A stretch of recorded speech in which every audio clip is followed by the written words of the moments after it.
Hi mga Mars! It's me, Star Rodriguez Piccio, para magbigay ng parenting tips.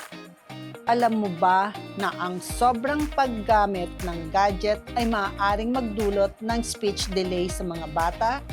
Sa panahon ng makabagong teknolohiya, maraming bata ang mas sanay manood ng videos kaysa makipag-usap.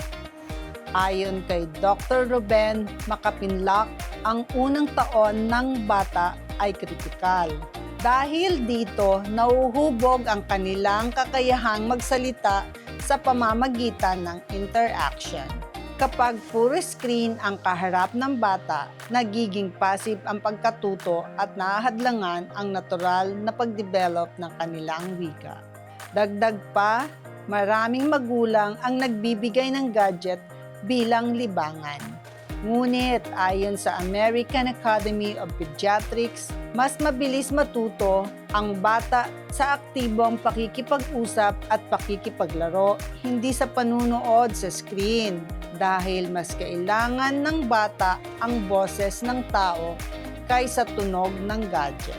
Paliwanag ng mga eksperto na ang sobrang screen time ay may kaugnayan din sa maikling attention span, kakulangan sa tulog at pagbagal ng cognitive development, sanhi ng pagiging irritable at hirap sumunod sa direksyon ang bata.